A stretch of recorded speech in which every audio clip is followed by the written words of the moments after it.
दुनिया में एक से बढ़कर एक प्रकाशित स्त्रियां हुई हैं। जाओ उन्हें चाहो, बिल्कुल उनके प्रेम में पड़ जाओ, निछावर हो जाओ उन पर, तुम्हारी जिंदगी बन जाएगी। पर तुम ऐसा करते नहीं। ऊंची स्त्रियों से तुम्हें भय लगता है, क्योंकि ऊंची स्त्री के पास जाकर तुम अपना बौनापन बरकरार नहीं रख सकते। तो जब तुम कहते हो कि तुम्हें स्त्रियां बड़ा आकर्षित करती हैं, तो वास्तव में तुम किन स्त्रियों की बात कर रहे हो?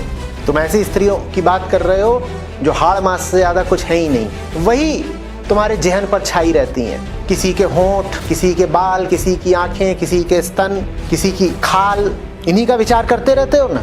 तो फिर ये भी क्यों बोलते हो कि तुम्हें स्त्री का ख्याल रहता है? सीधे सीधे बोल दो कि तुम्हें मांस का ख्याल रहता है। मांस, जैसे किसी मांसाहारी को हर समय मांस ही मांस दिखाई देता हो।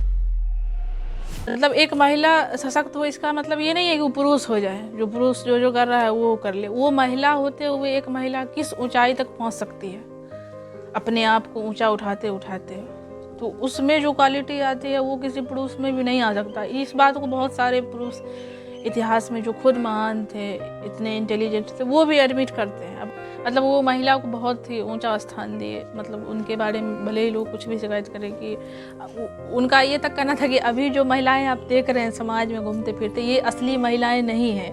मतलब जो महिलाएं अपने आप को सशक्त कर ली है, कि महिला सशक्तिकरण के नाम पे कि पढ़ लिख ली है, थोड़ा बोल्ड हो गई है, ज़ोर से बोलती है, छोटे कपड़े पहनती है, लड़कों से मुंह लगाती है बिना मतलब के, जो लड़के करते हैं वही वही काम करती है।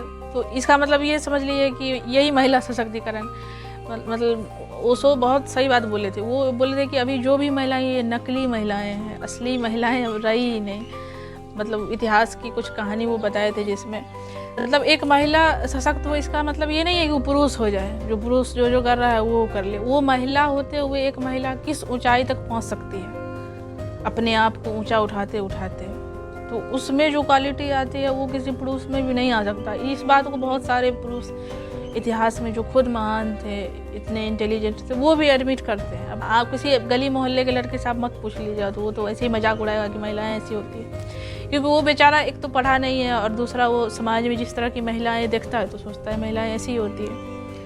तो ये बात सही है कि अभी की महिलाएं नकली महिलाएं हैं। असली जो महिलाएं होती है फिर उसका कोई जवाब नहीं होता है। उसमें जो क्वालिटीज होती है, जैसे कि इतिहास से एक ओशो उदाहरण देते हैं द्रौपदी का, जिस मतलब जो 5 पतियों के लिए जानी जाती है, लेकिन उसमें भी वो बहुत क्वालिटीज बताते हैं।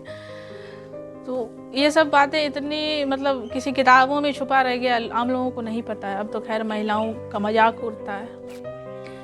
तो सही मायने में महिलाएं अगर होगी तो उसके आमने सामने कोई भी कैसा भी आदमी होता है तो उसको झुकना पड़ता है, उसको सम्मान देना पड़ता है। असली महिला ऐसी होती है। तो ऐसा आप महसूस कर सकते हैं जब आपको ज्ञान होगा। आप भी एक असली महिला बनेगी तो पता चल जाएगा।